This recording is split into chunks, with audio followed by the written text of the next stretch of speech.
forum of any question that you ask. Today I will, in this particular one tips and trick, I'm concentrating most of the stuff basically on the how to be a more managed person to do the job or to do the preparation for a CTA. So I just created few slides just 10-15 minutes before this session. So just go through that one. Okay, that sounds like a plan, guys. Yeah, Okay. I had one burning question for just about anybody who attempted the review board virtually. Is like, so the first 3 hours you're not supposed to leave your desk. What if you have to go to the bathroom? Okay, the first 2 hours actually, after which you can get a break of 15 minutes.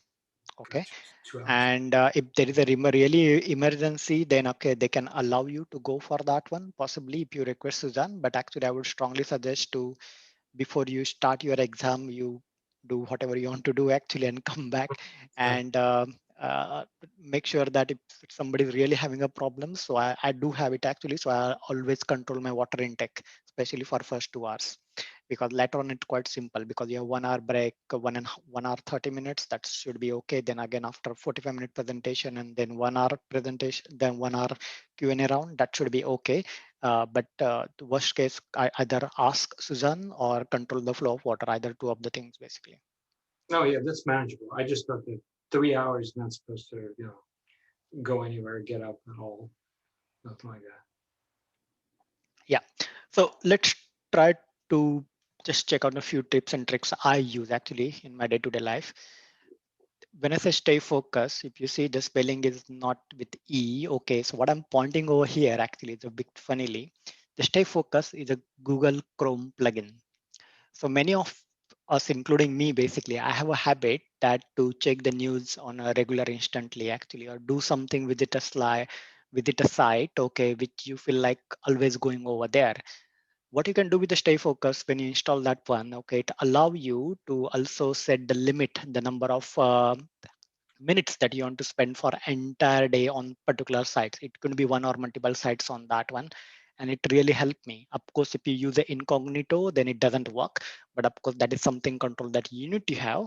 But I personally use this one to save my time, to make sure that I'm concentrating on a one thing at a time and I'm not losing a focus. So sometimes if I open the site, which is already timeout, for an example, then it will say, okay, stay focused on the screen. You can also configure the way you want, but it's quite useful tool actually, which I use in my day-to-day preparations over there. And still I use that one right now because I'm continuing using that one because it really actually keeps me away from any sporting scores and all that. It's tried to keep it away from me actually completely on that one. If my quota finished in first half a day, then done. I'm not going to open it anything anymore on that one. It's really helpful actually. If you want, you can just use it basically. It's quite interesting one. Uh, The next tip I want to give it to you about the time management. So I've spent almost 20% time actually in planning. Planning in the sense on the Google, basically Google Sheet, I just put 1, 2, 3, 4, whole complete 1 month or might be 2 months sometimes. And what I'm going to read on each and every day, possibly on that one, on which topic I'm going to cover. For an example, if I'm reading integration for 4 days, Monday, Tuesday, Wednesday, Thursday, 1 hour something or 2 2 hours, I just plot that one actually on that one. Why I do that one? Just to make sure that for identity, I'm giving a same concentration to the integrations as well as to other governance sections around that one. And even I do my plan my mocks. So which people I'm going to invite for this particular mock, and different set of groups actually for the mocks, because some people are already ready for section retake, some people who failed, some people who are still preparing and haven't attempted so far on that one. So I have a different set of group of people, almost 3 or 4 set of group of peoples. And I also need to do a little bit of time management, that we need all those peoples actually for your mocks. Currently Melissa handles very well, but at that time it was not there. But for the mocks and also for study, for me the planning is everything. If something is not there in a calendar, okay, then it's not feeling like it's not right for me actually. So that's very very important actually. So calendar planning is very important. Your work time and your group study sessions, and next to that one, how much time it remains for you. And there were few days, I'm not saying to do it every day for you guys actually, that I used to wake up at 4:30, 5 o'clock. Then I reduce that one because I know that I'm getting into the speed actually of them catching up the speed of the study actually. That's fine. Then I reduce that one. but sometimes you need to make a little bit more time. If suppose if you want to go for a social gatherings and all that, but you need to make out some time. So you need to have the proper calendar, who is going to visit at your home on which day, and where you are going somewhere else, and where you are going to manage the time. So make sure that you have a calendar in place. That's very, very important. The next one, okay, I want to give a clue on this YouTube. Okay, it's very useful friend, by the way, because that three links which I shared with you, okay, these are the brightest people on YouTube right now who are actually Ali Abdal and other two guys, okay, Karma Medic. They're actually studying. So you get actually feeling like they're studying with you, as well as they provide a lot of productivity tips on the internet, on the YouTube video itself on that one. So they were kind of an inspiration to me basically on that one, when they were providing any, for example, any productivities, basically the time management stuffs and all that. I learned actually from them how to do that one. And if you think you are alone doing the study, make sure that you open up a channel. Okay, and one of the guys just doing the study, of course they earn money with that one, but actually you are also getting some partners, somebody studying with you on that one, some nice music running up, study music basically. Is really nice actually. And the last one is quite important. Another actually, DF Tube is nothing but the extension for the Google Chrome, where if you open up a YouTube, YouTube shows all kind of a bloody recommendations, and then you just go into that one of the, and you go on, clicking one of them, and you spend a lot of time. What DF Tube does actually, when it's open up the YouTube without any recommendation on the screen. So what you get, the search bar at the top. Why YouTube is very important? Still a lot of important self-post material is there on YouTube, right? So you need to assess that one. But if you want like identity, like a web server flow, you can just go and search and get that one. And it also doesn't allow the automatic continuation of the YouTube videos on that one. So I would highly recommend the DFTube if you are very much addicted with the YouTube and kind of the recommendation it provides, but still you want to use a YouTube, one of the best one to be used, just to keep it your appetite control for the YouTube. Okay, I have this problem, so I just thought of sharing with you folks. Okay, you might not have that one. Quickly, the next one, the groups are very important, like the one that we have it with the Melissa. Okay, but make sure that don't do 7 or 8 groups. Then you are spending time in a groups, but you are not doing a self study. Self study is equally important. So make sure that you are selective in a groups that you want to study. The study group which I work with Johan, you also with Jakob and Vibu, we almost have 100% passing rate. So we all four pass, and also we continue that group in the morning, and also we have a one more guy actually pass, and few of them actually on the verge of actually getting into that group actually. So the one of the main thing is that when you have somebody pass, okay, in the group, then of course they can actually become a guiding people actually to the rest of the people who are supposed to go for an exam on that one. So the same one actually that we are happening it in a Melissa's group, actually the trend kind of a stuff. So it's very important to select the right study group and continue with that one. And also try to have some kind of a diverse groups for a study, because some groups might have only for a section retake, for an example. Some groups might be starting from a scratch, for an example on that one, and somebody might have failed, so they might have different experience around that one. And try to have the such kind of a groups possibly the smaller as possible, then you also have a voice to say something, and also you will learn from other people as well. And importantly, respect opinions from other people, because some people might be very comfortable in one kind of a technology with a not other stuffs, or for the same problem can be solved with a two different angle. One person is might be very good in one of the way to solve that problem, and another person might be in a different way. So one of the important thing, the bottom lesson, if you can't explain it, it means you didn't understand the concept in the first place. So it means, for example, the file management, okay, the internal, external, that the discussion, very famous discussion, whichever option that you choose, either with the app exchange or storing that files on a Salesforce platform, or storing it in a somewhere outside of the Salesforce platform, like a data lake or data storage or SFTP location, make sure that you understand how you want to explain that one. But for that one, you need to understand the concept very well, because the files also can be stored in a database with a base 64 binary with a blob. Technically, it's possible. It also app exchange product, but also you need to know how the security works around that one. If you understand the concept well, then you can explain it very well to the other as well. Don't copy somebody's solution and go in the review board and explain that one. Definitely they will catch you very easily, and they will actually turn you apart actually. It means you need to know the concept very well. If you do not know the concept, then it's very difficult to also explain it to the other people, especially in the review board. So just don't copy the solution. That's the point I'm making. Make sure that you understand the solution and you explain that to the other. And the groups are the better one actually to explain that solution to the others one. If they can understand, it means also judges can understand. The few more things, okay, the mocks, okay, I think the mocks are kind of where actually you can sweat more and more actually, so that you have a less blood actually flowing in the exam basically. So I have done around 50 plus mocks, and out of that 15 mocks in the last 30 days itself, so it means I was doing one day after another one mock. But of course I did, there was few days actually before the exam I was having a cold days, it means I didn't do any mock.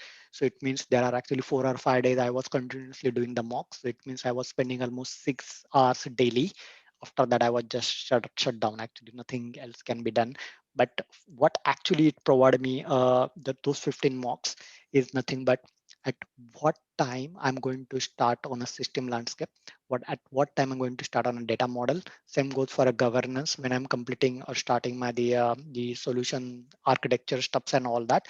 So it's become so easy actually to put it in a brain, and so that it will actually, so that it actually allows me that every time I come to that particular point at that particular minute, okay, it becomes a body practice. Okay, it doesn't require a brain actually, it just happens like that when if you do that particular practice. And it's also allowed to complete that particular presentation in time. One of the biggest advice I can give it to you in a presentation is very, very crucial. Basically, the reason is that you are actually talking about a strategy. And if you are talking about your strategy clearly, your integration, your identity, your mobile strategy very clearly, the least likely that you will get a questions during the Q&A round. And that actually allowed for judges to ask the questions which is related to where you have done the mistake, rather than you haven't told something in the before in a presentation over there. So that's very, very crucial. That worked out very well for me. At least I was very clear with the system architecture, I was very clear with the identity strategy, mobile strategy. So I put down on every slide at which point I'm going to talk, which strategy I'm covering, which is there as per the exam guidelines. So I was very focused around that one. So that 15 mocks in the last 30 days with a lot of different diverse group of people, it literally helped me a lot basically. So you do not need to worry about clock. Even you do not require a clock actually to tap where you are there. Basically, you know it actually which particular minute you are going to talk what. So that's mocks. The next one actually, this is a little bit before you plan with the CTA, right? Because when I started my journey in a 2017, mid of 2017, I started with my admin certification. Frankly speaking, I do my career is in Salesforce is not big. I started in a 2017, nothing to hide on that one. But when I did my ADM certifications, and later on, actually, when I came to know about the CTA, and at that time I never did the system and application architect certification. Then I was looking at a long-term plan that if I want to do the CT, I want to do this 2-1. But if I need to take a proper sequence to do that exam, then it might be very, very beneficial for me. So what I did actually, I planned that sequence. I will tell you actually in the next slide on that one. But when I completed my system and application architect certification, I decided I'm not going to do any new more certification. I'm just going to prepare for a CTA. I'm not going to divert myself to the other area. No CPQ, no Einstein. You might be think like a funny, but that's the approach I took, because some people also think that CPQ and field service lightning, all those certifications required. But if you ask me, looking at my exam experience, I don't think so it's required to do so. But of course, if you go for a certification, it's still fine. It's actually you're killing two birds in a one arrow. If that's the case, that should be fine. But I took a little bit different approach, that I said to myself, no more certification. I want to get focus on a CT, and that's the only thing I'm going to do. So a little bit actually on my journey, actually, this is the things actually I took it from the trailhead, actually the my when I started. So when I introduced to Salesforce ecosystem in 2017, I was already working as an integration architect. So going from integration architect to Salesforce architect was not big complex thing for me. And that's the organization actually where I work actually provided me that opportunity. And that's where actually I decided actually in a couple of months actually I come to know actually that okay, that's something, there is a CTA that comes in which is a top notch exam. And that's where actually I one of the I think one of the function that actually I attended was the trailer DX. Actually, the first time it got opened up in 2018 in San Francisco. That's where I did my data architecture management designer certifications, and that's where actually I attended a architect bootcamp workshop. At that point, it was system and application architect combined, and that's where actually came to know about the CTA first around that one. Then I choose the sequence, okay, where how I want to finish my the whole sections over there. If you see over here, I purposely kept the Sales Cloud certification because I already working on a Sales Cloud infrastructure of Salesforce, but I just purposely kept that one. Actually, I want to do it a little bit later on that one because I just want to revise my concept, and that's why I actually kept it a little bit back on that one. But the other certification was quite okay. That's not a big problem. The marketing cloud I decided to do because in our ecosystem there was a marketing cloud, so it was a win-to-win situation if I do marketing cloud and also learn the marketing cloud aspects of the solution as well. So it's actually for organization point of view also good, and also from the CT examination point of view as well. So that's I just tried to combine that one. And if you see the next one, okay, so of course I completed those system architects and all that. Then I kept that sales cloud certifications to do that one, and also the marketing cloud administrator because we need some additional knowledge actually in our organization, so that I decided to do. But after doing the technical architect, if you see that 2019 where I did that marketing cloud admin certification, the whole 2020 I haven't done a single certification, frankly speaking, on that one. I was just concentrating on my CTA. That's the only one goal I need to attend. Okay, nothing else around that one. So I just content myself around that particular area just to go for one, the big one actually, which I want to get it. I think these are the small tips actually I want to give it to you actually, and just want to keep it open for you guys actually if you have any questions around that one. Vinay, you did more than 50 mocks. Did you do some of them repeatedly, more than once, or these are unique mocks you have done? No, not unique mocks actually, because the scenarios are limited, so you sometimes repeat. But the factor is that sometimes you do the mock, okay, and you pick that particular mock scenario after 6 months, but you Mm, almost forget everything around that one, right? So you also need to be tuned that one. So that's where the planning comes in picture, that you are also arranging the mocks in a such a way that you are not picking up the mocks just in the next week. Then it doesn't make sense basically. So you need to keep the gap between also the scenario selections. gotcha. Now, the 15 mocks you did in the 30 days, uh, so you kept 15 mocks, either new or you have done them 6 months before. Was that in your plan also? That was not exactly like a plan. The good thing happened to me that my exam was in April and I got the date confirmation in January. Mm, Okay, so it means I got almost 3 months or 3.5 months for preparation. So it means I can plan it better in advance basically. So from January to that particular April, I selected a scenario. This one I want to target, and these are the scenario which I want to target for that particular final board before that one in the mock exams, and also make sure that I have also people line up to also spend time with me on weekdays or also on a weekend. So I make sure that okay, those people are also with me to help me around that one. So I did that planning very well, and doing that planning very much advanced with those people helped me a lot because then people also having committed to that particular time slot as well on that one, and that literally helps basically. gotcha. Thanks. So all your 15 mocks within the last 1 month, you had audience. It was a closed audience basically. It was not an open audience. I think I did a couple of them in a Melissa's group, in this group basically, and the others were from a different diverse groups. Where to get that? Thank you. Yeah, and also I think I found out a couple of CTAP because I was from Pro Republic, so basically also Sebastian. I think we have some internal mocks, so two left. So I also included two mocks into that particular area, and also few CTAs I got it actually okay, who also helped me actually for the mock actually. So I requested a time from them well in advance to get my mock.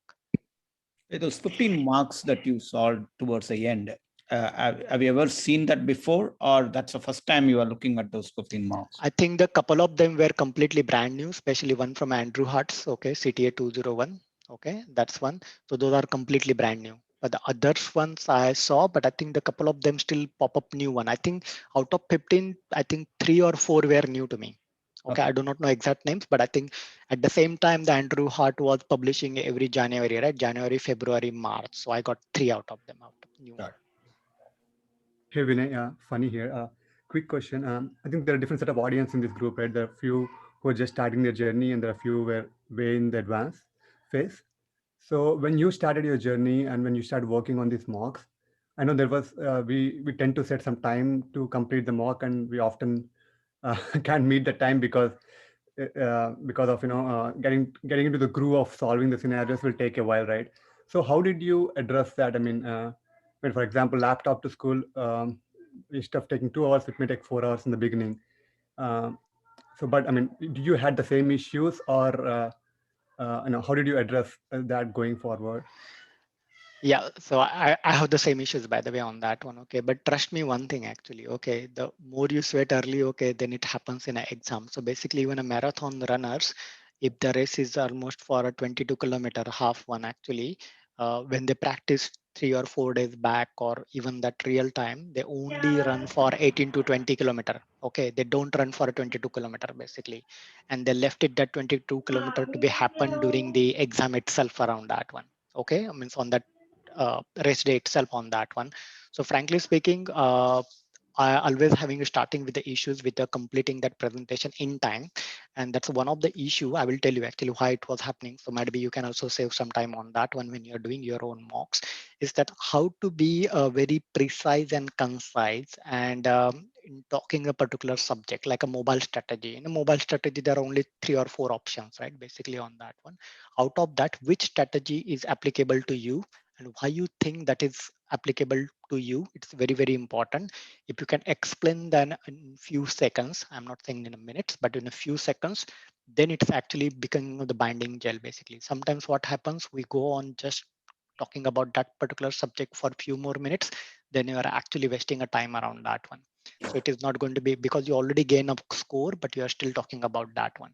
So that's one thing I learned. And I think also a few days back, I think 1 month back or a couple of months back, I talk about how to speak about system architecture, and where we have a one of the area where too many strategy comes in picture, right? Like a mobile identities and all that. So how to bundle your talking in such a way that, for an example, system architecture, I'm going to spend 5 to 6 minutes on that one, in which I need to finish 5 different strategies. For each strategy, I'm going to give 45 seconds around that one. Okay, that's the calculation that comes in. So if somebody is starting the mocks tomorrow onward, make sure that you are looking at the clock and checking that this particular area I'm going to finish at this point. I'm not saying to do it for each section, but I was having a, for an example, gaps of first 15 and after 15 basically. So the first 15, when it get finished, I should start with solution architecture.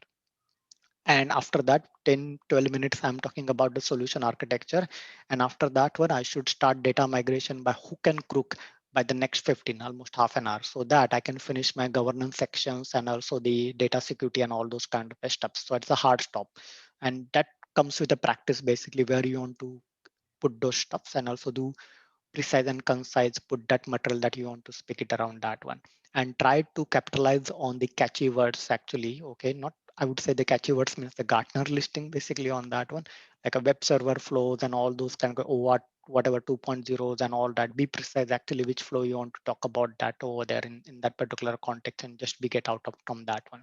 So that's the message I will give it to you. When I had a lot of struggling problem actually, it never finished actually in time, but for final exam I was able to cover the whole presentation, plus I was also able to explain couple of two identity flows I explained during that 45 minutes slots. Yeah, got it. Thank you. And one other follow-up question, like how long did it take for you to get into that groove of being in the time? Like how many mocks uh, were you able to complete before you get there? The proper time management. I think what I did actually around 15 to 20 mocks basically, okay, more than that one. But the thing is that every mock is different, right? Every scenario is different, and not all scenarios except the one that provided from a Salesforce, they are actually from a lengthwise a little bit different. Sometimes the complexity is very high on that one, and so it's completely scenario to scenario based, but it at least take 15 to 20 for you to come to know that you are in a right zone for that one. But even it took a lot of time for me to understand that after 15 minutes, I need to start the solution architecture, for an example. But now you know it very well, right? So when you're trying next time any mock from your side, make sure that I'm not saying you need to follow my timelines, be comfortable to you, what you are comfortable with that one. So, but at least a 15-20 mocks, but also make sure that it's not about your mocks, but also attend others mocks and how they're finishing. Because I also took a lot of lessons from Charlie. Charlie is also very good in presenting on that one. So I always try to think actually what are the best thing I can give it, take it from the others actually presentation as well. That is a very important point. It's not about your mocks, but also think about what you can fetch from the others as well. Got it. Okay. Thank you. And just to add to it, I just texted the message. Like one thing which was really helpful for me was I always try to plug into this Apex jamming sessions. So in that specifically, if you observe them, they have a very time scope of talking. So I mean they do it very well that they have to explain the entire app in very short span of time. So I always try to steal those little techniques what they try to put it in part of the presentation. So that's another thing which was helpful for me. FYI. Yeah, Thank you. yeah, that makes sense. And also look at also the some of the speeches that you have it in a TEDx. Okay, so when you're doing the self post, it's not about only self post, guys. Actually, that's a wrong. CTA is not about only about the self post. So also look at the some of the speeches that you have it in TEDx, how they speak. Okay, and just try to get motivated from them actually. Okay, but if you have free time on a YouTube, just open up any TEDx sessions and just see there's some nice guy. Just check how many highest views of the people and just look at it over there.